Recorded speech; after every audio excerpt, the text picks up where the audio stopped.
Hola, buenos días y bienvenidos al proyecto IPG Patsala de español. Yo me llamo María Teresa Miramón y soy profesora visitante de la Universidad Jawaharlal Nehru en Nueva Delhi. Ahora nos encontramos en el módulo 8 del paper 10, que se titula La prosa y el pensamiento, el Lazarillo de Tormes. Antes de analizar la obra del Lazarillo de Tormes, repasaremos los antecedentes de la novela picaresca en España. Empezaremos con las novelas renacentistas y los libros de caballerías. En el siglo XVI se realizaron todo tipo de experimentos alrededor de la narración novelesca en prosa. La forma cruda de describir la novela fue sustituida por una forma perfecta y acabada que se ve en Cervantes a finales del mismo siglo. La imprenta hizo posible la difusión de la novela de manera extraordinaria y contribuyó indudablemente a la popularidad de este género. Lo que en la Edad Media fue el problema épico se convirtió en la novela en la época renacentista. Es decir, la narración mediante el diálogo apareció ahora en la novela.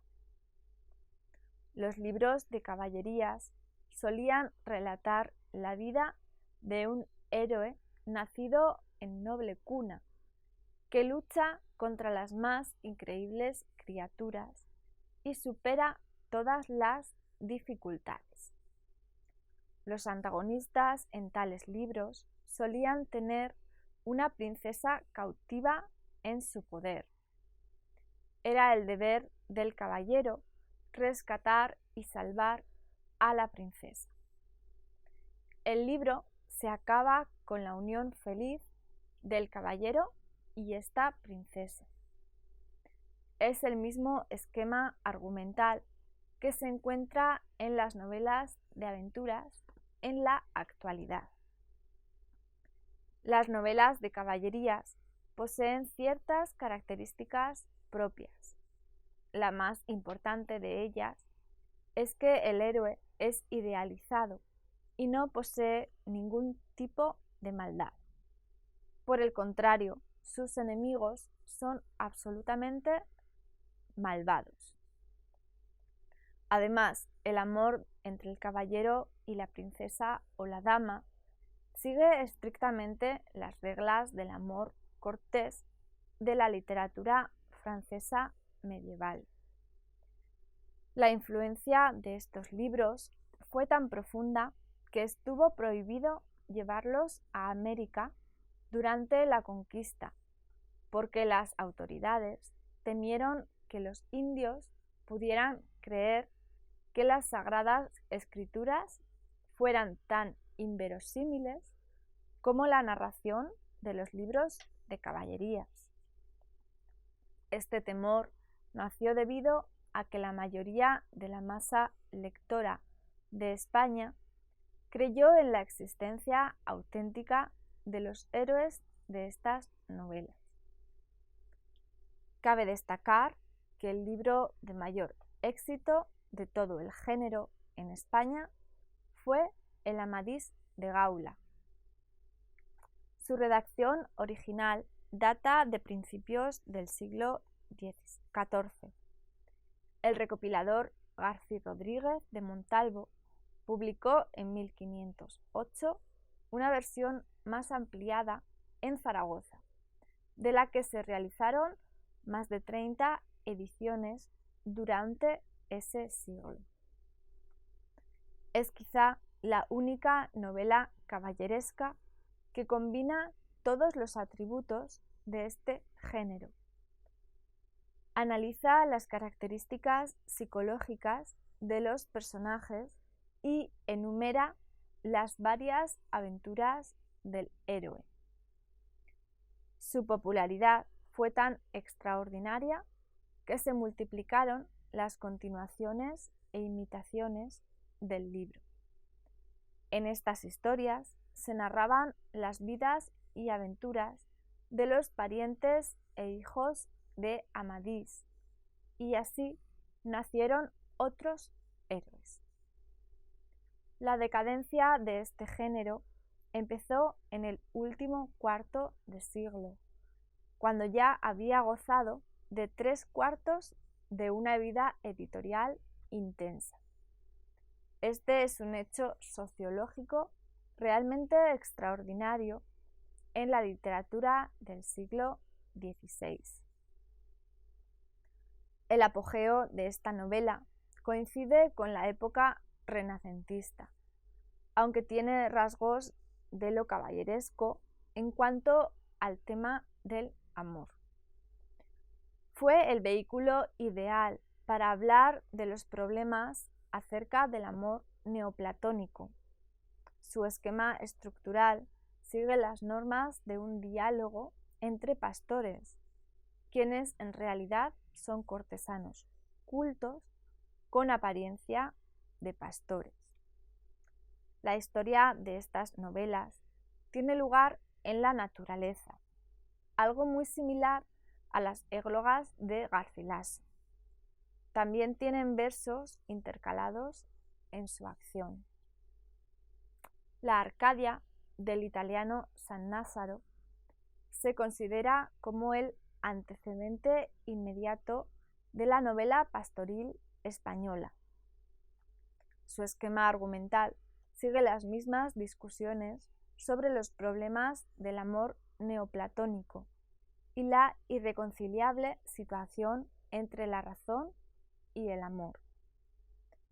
A pesar de lo artificial del género, este gozó de mucha popularidad en España en el siglo XVI.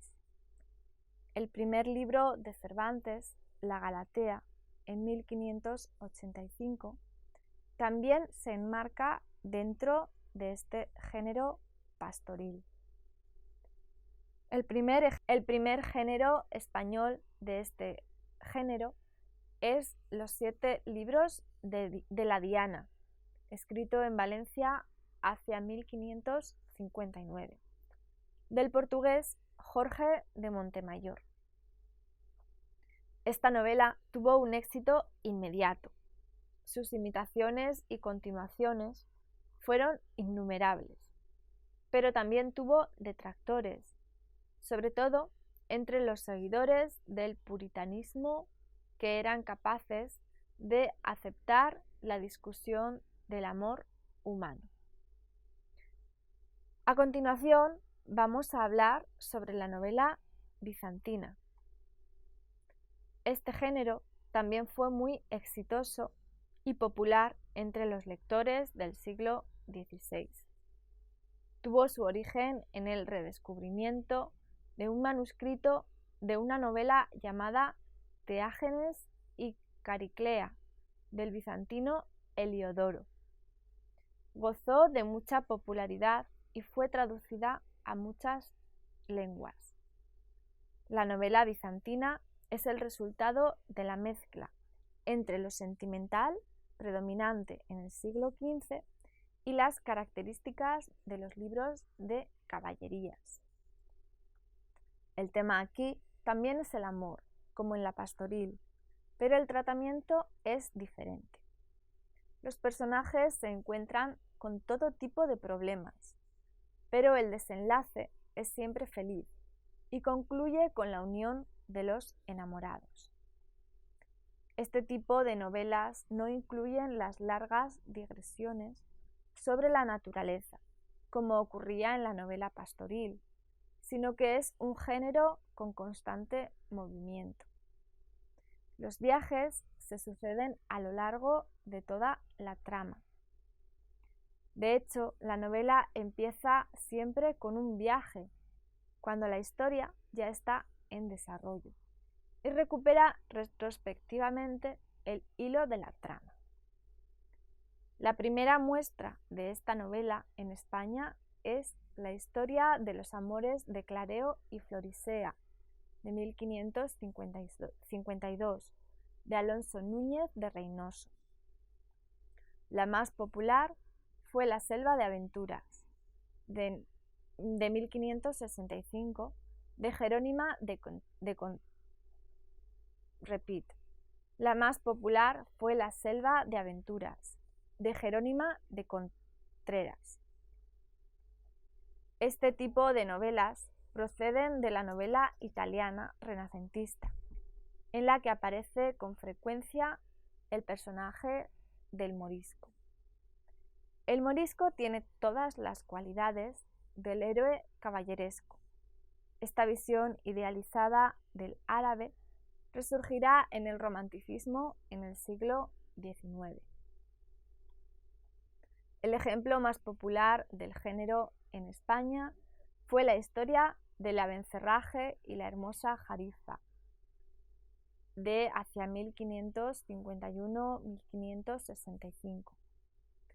El protagonista llega a ser prisionero de los cristianos y es separado de su amada Jarifa.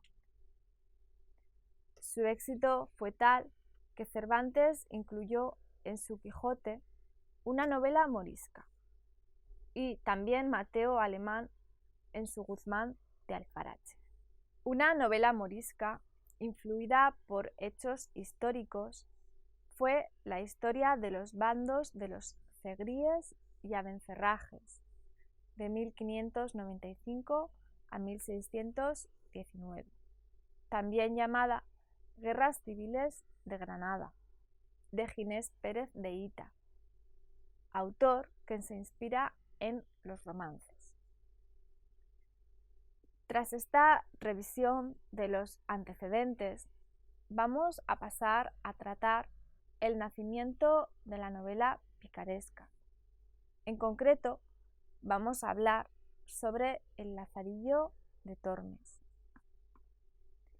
La novela picaresca es un género propiamente español, que tuvo mucha influencia sobre la literatura de otros países. Es el género novelístico que más puede conmover y entusiasmar al lector moderno. Propiamente dicha, la novela picaresca tuvo su éxito y desarrollo en el siglo XVII. No obstante, el librito anónimo La vida del Lazarillo de Tormes, publicado en 1554, fue el iniciador del género. El Lazarillo de Tormes cuenta la historia de un niño llamado Lázaro, que pasa de vivir con su madre a trabajar de criado de varios amos. Entre sus amos figuran un ciego, un clérigo y un escudero.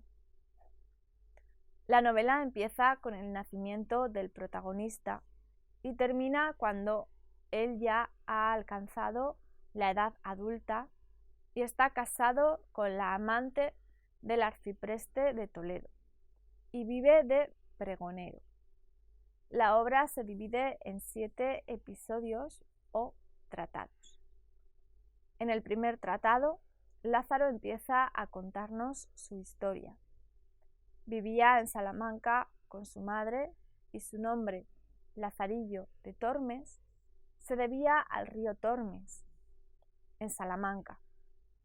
Su padre había sido un ladrón y poco después su madre se casó con un negro.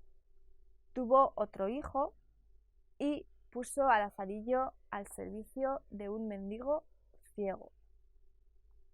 Así empieza la primera aventura del Lazarillo, que tenía que buscar comida para el mendigo y para sí mismo.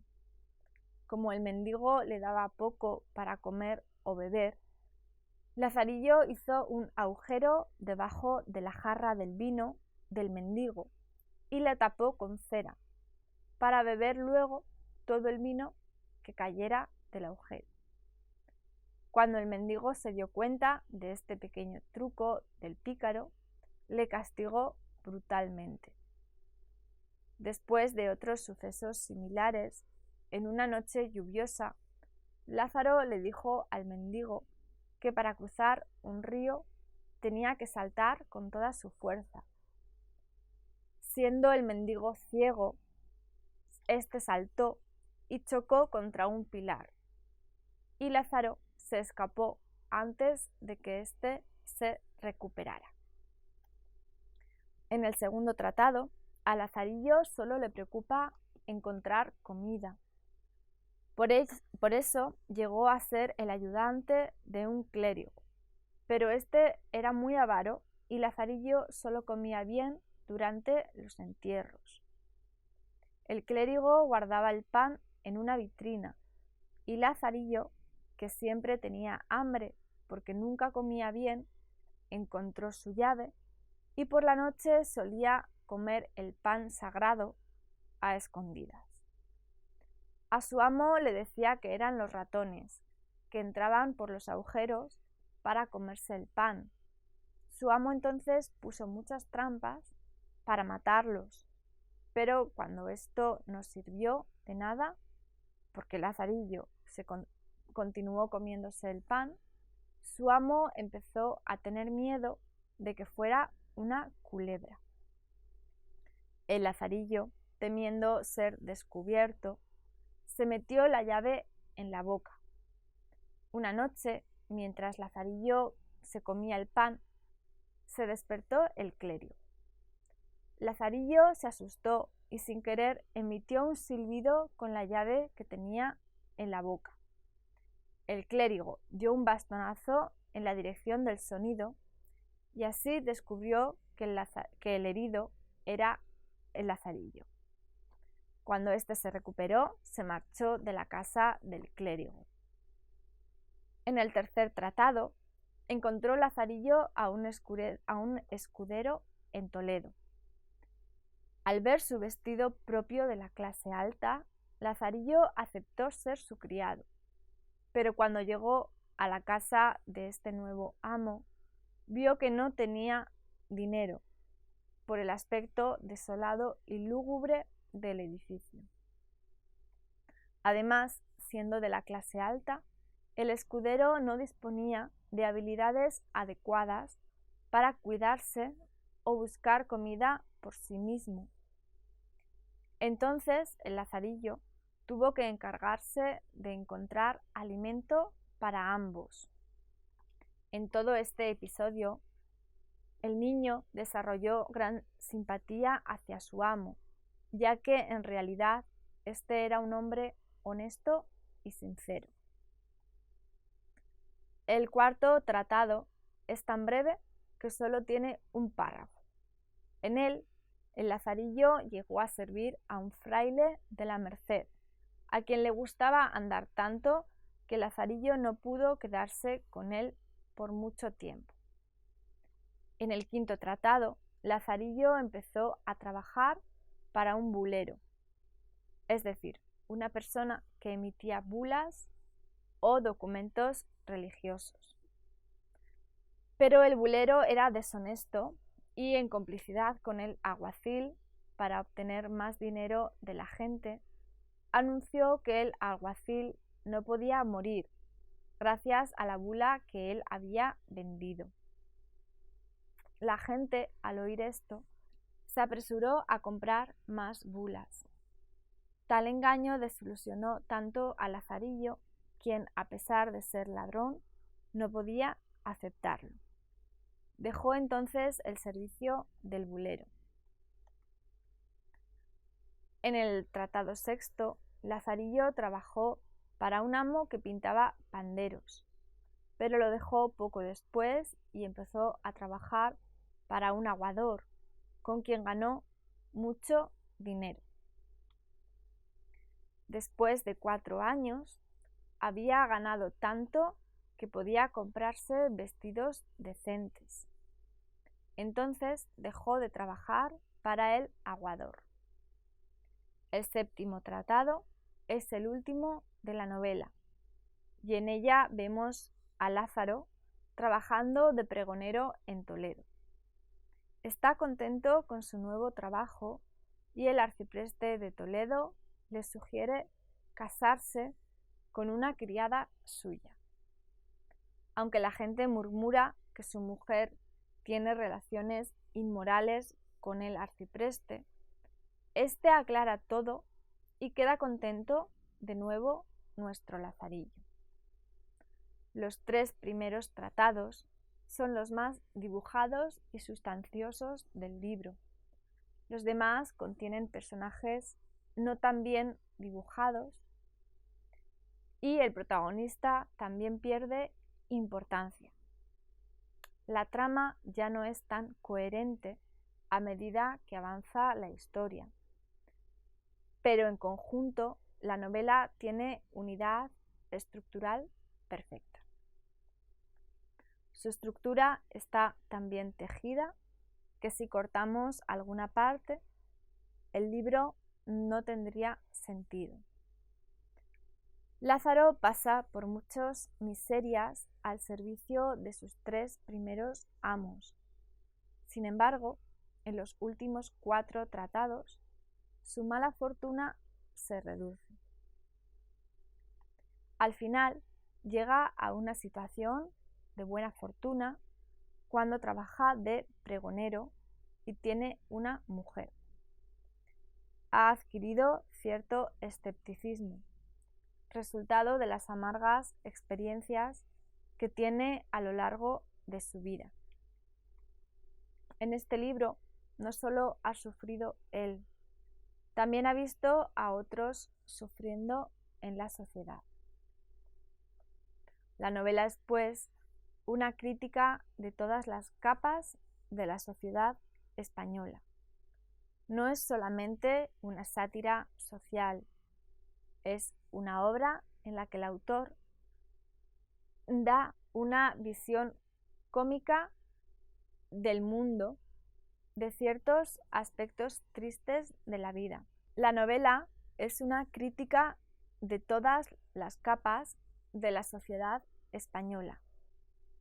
No es solamente una sátira social, es una obra en la que el humor, una visión cómica de ciertos aspectos tristes de la vida, posee excepcional importancia. En todos los episodios, las experiencias de Lázaro causan risa al lector, pero en el fondo hay una seriedad que hace que la historia no sea simplemente un entretenimiento. Los personajes tienen rasgos verosímiles que también la convierten en una novela realista.